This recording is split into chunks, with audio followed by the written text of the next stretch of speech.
तो अड़ोसी पड़ोसी आपके परिवार के लोगों को ऐसा लगा था कि पापा की परी इतना बड़ा कमाल कर पाएगी? 5 से 6 घंटा पर डे के हिसाब से कह सकते हैं कि मैं दी हूँ। तो ये भी धारणा गलत है जो लोग कहते हैं कि 12 घंटे 14 घंटे 15 घंटे 20-20 घंटा पढ़ना पड़ता है, तो वो भी धारणा गलत है। कोई 2 सवाल आप पिकअप कीजिए और वो 2 सवाल के माध्यम से बताइए कि अगर वही सवाल बीपीएससी में पूछा जाएगा तो इस तरह का पूछा जाएगा, यूपीएससी में पूछा जाएगा तो इस तरह का पूछा जाएगा। हाँ, कोई 2 सवाल पिकअप करके बताइए। अगर सबसे पहला सवाल अगर कहा जाए तो होगा कर्क रेखा इनमें से किन क्षेत्रों से गुजरती है? ठीक है, तो यूपीएससी क्वेश्चन पूछेगी कि कौन कौन से जिला से गुजरती है, ठीक है। और बीपीएससी अगर क्वेश्चन पूछेगी तो कितने राज्यों से गुजरती है, बस फैक्चुअल 8, 10 ये। नमस्कार, हमारे साथ हैं बीपीएससी क्वालिफाई करने वाली शिवा कुमारी, जिन्होंने दूसरे या तीसरे अटेम्प्ट में लगभग कौन सा रैंक है आपका? 631 रैंक इन्होंने हासिल किया है। और तमाम उन मुद्दों पे हम बात करेंगे कि इनकी पढ़ाई की स्ट्रेटजी क्या थी, कितने घंटे पढ़ाई करती थी, कौन सा इन्होंने सब्जेक्ट लिया था और किस तरह से इस मामले में और इस विषय में ये सफल हो पाई।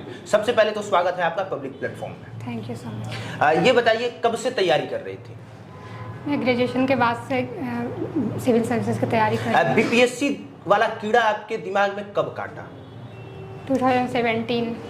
आपको लगा कि हमें बीपीएससी क्वालिफाई करना चाहिए, मतलब तैयारी करनी चाहिए। तो जब आपके दिमाग में ये आया कि बीपीएससी मुझे करनी चाहिए, तब लाखों लोग सोच रहे होते हैं और उस दरमियान बीपीएससी यूपीएससी का एक ही मतलब होता है कि उम्र बीत जाएगी, लेकिन होगा कि नहीं इसकी कोई गारंटी नहीं है। तो अड़ोसी पड़ोसी आपके परिवार के लोगों को ऐसा लगा था कि पापा की परी इतना बड़ा कमाल कर पाएगी? नहीं, बिल्कुल भी ऐसा नहीं लगा था, क्योंकि मैं जब तैयारी करने के लिए स्टार्ट की थी मैं ग्रेजुएशन के पैरेलल में, तो मैं एसएससी का तैयारी करती थी। तब मैं ये नहीं सोची थी कि मैं बीपीएससी में सेलेक्ट भी होंगी। बस नाम मैं 2017 में सुनी थी कि सिविल सर्विसेज होता है और इसमें बीपीएससी यूपीएससी ये सारी परीक्षाएं होती हैं, इससे ये सब सारे पोस्ट होते हैं। हालांकि हम लोग दिन प्रतिदिन में हम लोग ये सारे पोस्ट को लेकर के ऐसे अधिकारी को लेकर परिचित रहते हैं और मन करता है कि कभी ऐसे अधिकारी बने, मन में ऐसा होता है। लेकिन फैमिली का इकोनॉमिकल कंडीशन या अपना सोशल कंडीशन की नहीं, मुझे उतना समय नहीं मिलेगा, तो ये सारी चीज़ें सोचकर मैं एसएससी का तैयारी करती थी।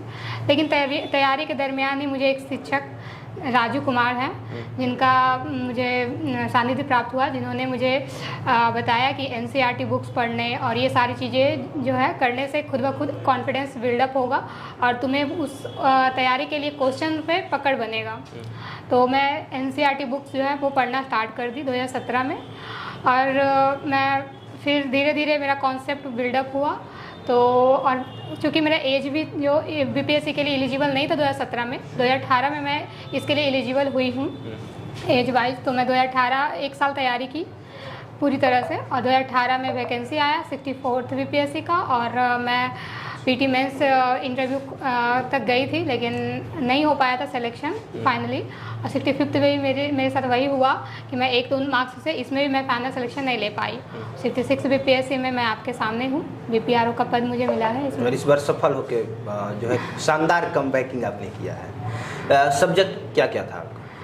मेरा ग्रेजुएशन और ऑप्शनल दोनों में ज्योग्राफी रहा है, बाकी तो सारे पेपर सबके सेम होते हैं। अच्छा, एक इंटरव्यू को लेके ये धारणा है कि सवाल पूछ दिया जाता है कि आपके शर्ट में कितना बटन है, ये पूछा जाता है कि जिस सीढ़ी से आप आए हैं वो कितनी सीढ़ी आती। क्या सच में इस तरह के सवाल पूछे जाते हैं? देखिए, ज़्यादा इलॉजिकल सवाल नहीं पूछे जाते हैं, लेकिन फिर भी कोई आइडिया बताइए कि हाँ इस तरह का सवाल पूछा जाता है। प्रेजेंस ऑफ माइंड का सवाल पूछा जा सकता है, लेकिन इस तरीके का सवाल नहीं जैसा आपने कहा वैसा ऐसा बिल्कुल नहीं पूछा जाता है। ये बस मीम्स और जोक्स हैं जी। सही बात है। आपसे क्या सवाल पूछा गया था? मैं चूँकि 3 बार इंटरव्यू फेस की हूँ, तीनों बार अलग बोर्ड मिले हैं, तो अलग अलग क्वेश्चंस के मेरे पास संग्रह है। 2-4 सवाल तो बता ही दीजिए। हाँ जी। जब मैं 66 बीपीएससी में गई थी तो मेरे से ज्योग्राफी रिलेटेड क्वेश्चंस पूछे गए थे। जलवायु परिवर्तन का कारण बताइएगा जिसमें पॉल्यूशन नहीं होना चाहिए। उसके अलावा मेरे से टुंड्रा प्रदेश के बारे में पूछा गया था, सवाना लैंड के बारे में पूछा गया था। उसके साथ मुझसे पूछा गया था लीप ईयर जो होते हैं उसमें 366 डे होते हैं, क्यों होते हैं। फिर यही सारे सवाल ज्योग्राफी से थे। इसके साथ साथ तेरेगना का नाम सुनी है, वहाँ क्यों तारा देखने लोग जाते हैं। अच्छा। ये सारे सवाल थे। मतलब उस तरह के सवाल नहीं पूछे जाते हैं जिस तरह के जोक्स और मीम्स बनते हैं? नहीं, बिल्कुल भी नहीं। वहाँ बहुत ही शांत तरीके से, बहुत ही कोऑपरेटिव सवाल पूछे जाते हैं, जिससे कि बच्चे, उन लोगों को सिलेक्शन लेना होता है, ना कि रिजेक्ट करना होता है। बस कॉन्फिडेंस रखना होता है। सबसे ज़्यादा जब किस चीज़ में बच्चे जो है वो रिजेक्ट होते हैं? इंटरव्यू में, मेंस में या प्रीलिम्स में? सबसे ज़्यादा अगर रेशियो वाइज तो प्रीलिम्स में होते हैं रिजेक्ट। सबसे पहली परीक्षा में ज़्यादातर बच्चे रिजेक्ट हो जाते हैं। एलिमिनेशन राउंड होता है, जो कि 6-6.5 लाख बच्चे स्टूडेंट एग्ज़ाम देते हैं, उसमें 10,000 ही उस मेंस के लिए सेलेक्ट होते हैं। फिर मेंस के लिए के बाद भी बहुत कम ही रेशियो में जो इंटरव्यू में सेलेक्ट होते हैं, लगभग 2.5 गुना। तो इस तरीके से होता है। अच्छा, तैयारी की क्या स्ट्रेटजी थी और किस तरह की स्ट्रेटजी होनी चाहिए? आपकी तैयारी की क्या स्ट्रेटजी थी? चूँकि पता ही है कि इसमें 3 चरण है, प्रीलिम्स, मेंस, इंटरव्यू। प्रीलिम्स का अगर बात किया जाए तो मैं प्रीलिम्स के लिए 4 चीज़ों पर रिलाई करती थी। लूसेंट, एक बड़ा बुक जो सामान्य लूसेंट है जिसे सब लोग पढ़ते हैं। दूसरा बिहार लूसेंट। तीसरा बिहार का करंट अफेयर्स। चौथा ऑल ओवर इंडिया और वर्ल्ड का करंट अफेयर्स। ये 4 चीज़ों को मैं थोरली फॉलो करती थी और हर दिन मैं इसे पढ़ती थी और याद करने की कोशिश करती थी। और यही मेरी स्ट्रैटेजी रही है कि कम पढ़े लेकिन बार बार पढ़े, एक ही सोर्स से पढ़े लेकिन ज़्यादा बार पढ़े। तो ये मेरी प्रीलिम्स की रही। हाँ, और कितने घंटे तक पढ़ाई चलती थी?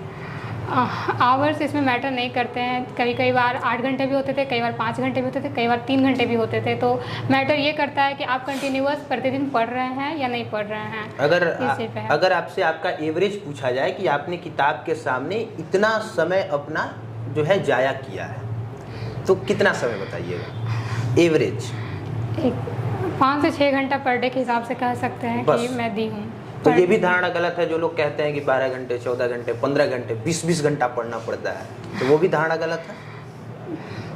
ये तो इफ़िशियंसी पे है, किसी की इफ़िशियंसी हो सकती है, लेकिन मुझे ऐसा लगता है कि 12-15 घंटे पर डे पढ़ लेना ये शायद इम्पॉसिबल चीज़ें हैं। अच्छा, यूपीएससी और बीपीएससी में क्या अंतर है? देखिए, यूपीएससी की तैयारी करने वाले जो छात्र हैं वो बीपीएससी क्वालिफाई कर पाते हैं क्या? हाँ, बहुत सारे स्टूडेंट करते ही। और बीपीएससी की तैयारी करने वाले यूपीएससी क्वालिफाई कर पाते हैं? हाँ, बिल्कुल बिल्कुल। तो फिर अंतर क्या है? अंतर है, बीपीएससी स्टेट लेवल जॉब है, यूपीएससी सेंट्रल लेवल है। तैयारी करने में क्या अंतर है? हाँ, तैयारी है एग्जामिनेशन का तरीका, उसमें क्वेश्चन पूछने के तरीके। उसमें प्रीलिम्स जो होता है उसमें एनालिटिकल क्वेश्चन ज़्यादा होता है, बीपीएससी में फैक्चुअल क्वेश्चन ज़्यादा होते हैं। जैसे एक अगर मैं सवाल से कहूँ कि कोई 2 सवाल आप पिकअप कीजिए और वो 2 सवाल के माध्यम से बताइए कि अगर वही सवाल बीपीएससी में पूछा जाएगा तो इस तरह का पूछा जाएगा, यूपीएससी में पूछा जाएगा तो इस तरह का पूछा जाएगा। हाँ, कोई 2 सवाल पिकअप करके बताइए। अगर सबसे पहला सवाल अगर कहा जाए तो होगा कर्क रेखा इनमें से किन क्षेत्रों से गुजरती है, ठीक है। तो यूपीएससी क्वेश्चन पूछेगी कि कौन कौन से जिला से गुजरती है, ठीक है। और बीपीएससी अगर क्वेश्चन पूछेगी तो कितने राज्यों से गुजरती है, बस फैक्चुअल 8, 10 ये ऐसे कर। मतलब बीपीएससी का सीधा क्वेश्चन होता है, उसका जवाब देना होता है, और यूपीएससी में आपको तार्किक जवाब देना होता है। उसमें आपको उसके डेप्थ में पता होना चाहिए, उसकी जानकारी कि वो कितने कितने क्षेत्रों से होकर गुजर सकती है। उसके साथ साथ उनके अक्षांश देशांतर का भी जानकारी होना चाहिए।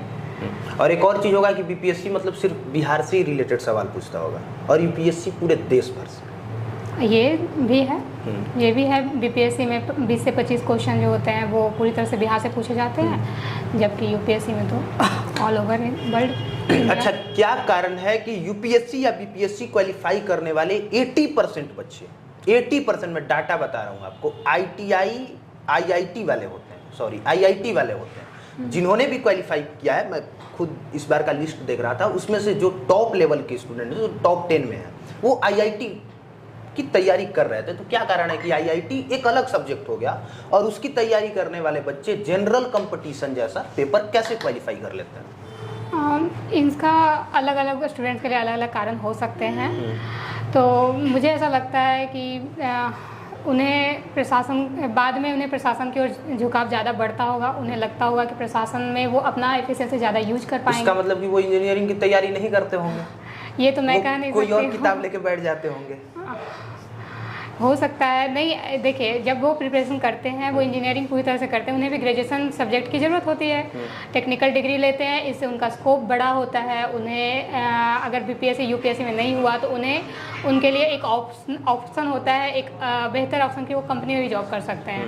ठीक है, और वहाँ अगर आईआईटी कर लेते हैं तो उनके पास एक ऑप्शन तो ऑलरेडी है कि वो उनके पास जॉब है। उसके साथ साथ वो चाहते हैं कि उन समाज में वो अपना कंट्रीब्यूट कर सके, या पद को लेकर के जो चार्म है उसको लेकर, इसकी वजह से भी कर सकता है। हिंदी मीडियम में आपने पेपर दिया था या इंग्लिश मीडियम? हिंदी मीडियम में। हिंदी मीडियम में दिया।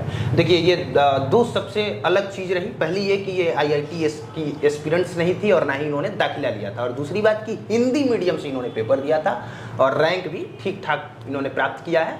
और तैयारी की स्ट्रेटजी ये बता रही थी कि तैयारी करने की स्ट्रेटजी क्या थी और कैसे कैसे इन्होंने सब कुछ किया था। तो बाकी देखने के लिए था।